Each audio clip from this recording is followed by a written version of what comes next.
Happy Women's Month mga kamami! So today, 1 month na ang aming baby Candy.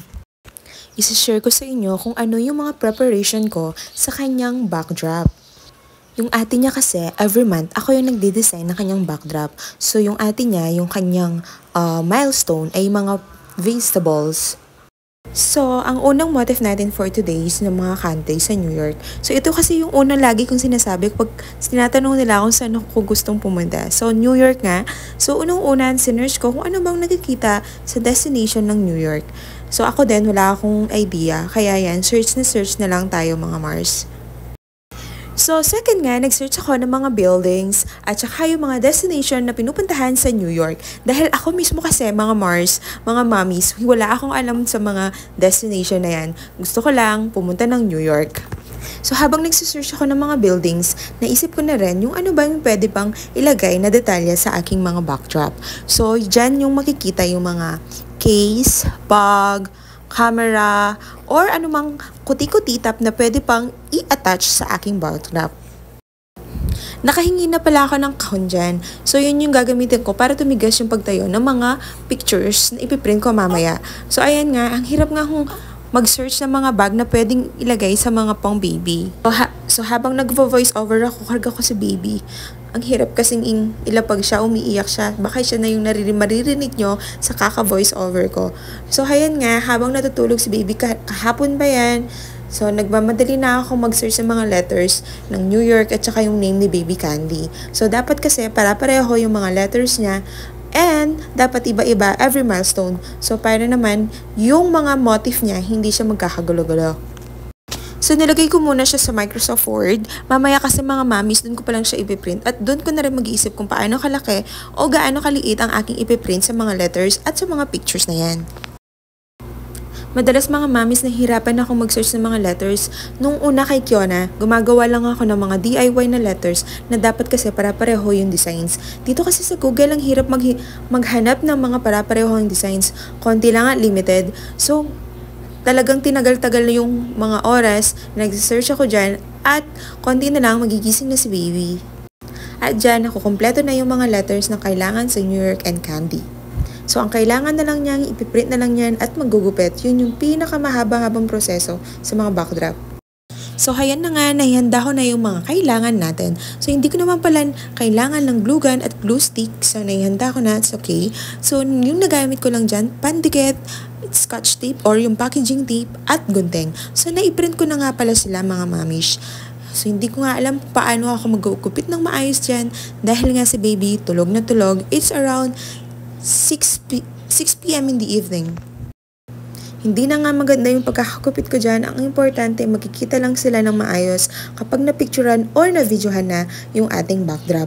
So, habang gugupit-gupit ako dyan, konting-konti lang, naghihela na naman ako kasi nagigising nga si baby sa mga galaw ko at saka yung sounds ng papel talaga, hindi mo makakontrol, talagang magigising si baby dyan. So, hindi ko man lang dyan natapos yung paggugupit ko, na-continuous ko na lang yan mga mamish and teacher nung naitulog ko ulit si baby.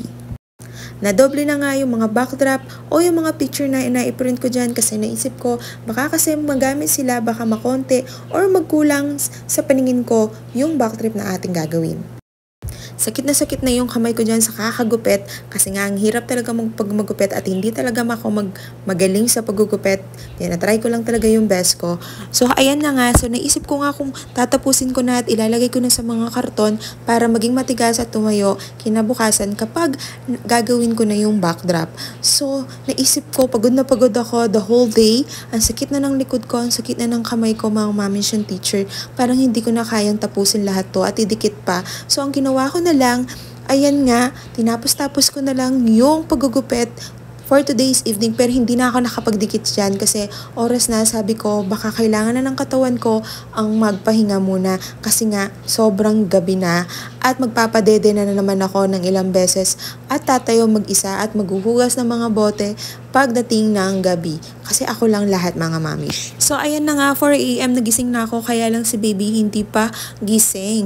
Ang ganda-ganda pa ng tulog at sa kabilang kwarto natutulog pa si Kiona. So, hindi ako makapag-decorate. So, ayan na nga, 6:30 AM ako nakapag-start at nanggugulo ang aking panganay na maganda. Hindi ko na alam kung paano ko siya babawalin. Pero syempre, hindi mo naman siya mabawal dahil yan ka talaga ang mga bata, makukulit at maraming gustong gawin. Parang gusto niyang itaray lahat kasi nga, naa-amaze siya at naitatanong niya kung ano talaga ang ginagawa ko. So, nakaposition na lang yung camera ko dyan kasi nagmamadali talaga ako. Gusto ko pag morning, photoshoot na yung baby para the whole day. Magagawa ko na yung mga trabaho sa bahay and then makakapagluto na rin or makakapaghanda na para sa kanyang first monthsary. So, ayan nga mga mamish and teachers, 6:30 na ako nakapag-start. So, ayan yung favorite yung pagdidikit kasi feeling ko palapit na akong matapos. So, habang nakakapagdidikit ako, naiisip ko yung mga ibang decoration hindi ko na magagamit. Kaya iba na lang yung mga nagamit ko. Yung dalawa ata na pareho, hindi ko na siya nadikit. So, yung camera hindi na siya makikita yung sa ibaba kasi nga nahihirapan na ako. Nagmamadali kasi baka umiyak na yung si baby at si Kiona hindi na sila maalaga. Kasi nga maagang-maaga maraming busy. Busy si ate, hindi na maasikasuhan si Kiona. So, yan. Sobrang pawis na hindi na malamig yung panahon kaya namamawis na ako dyan mga mamish. Sa sarong pagmamadali ko, hindi na nga nagkakapantay-pantay yung mga pagdidikit ko. Pero basta, yan yung pinaka-idea ko para sa New York City. Ayan na nga, so sa oras na yan, tinatawag na ako kasi umiiyak na si baby at si Kiona hindi pa nakapag-almusal. Hindi pa rin ako nakapag-almusal dyan mga mamish. So talagang pagod na pagod si Inday. Ayan nga, yung building na yan, hindi ko na siya nadikit kasi feeling ko napaka-OA na. Kaya inalis ko siya. And then, ayun na nga, bibihisan na si baby kasi nga oras na. Actually, kakadedid lang ni baby dyan. So, ayan na nga ang finished product ng ating first backdrop. New York City. Diba, mami? Napakagandang tignan. Ayan, kung gusto nyong magkaroon ng mga idea ninyo na magkaroon ng mga backdrop ng mga baby nyo, just PM me mga mommies. Thank you so much for watching. Love you all.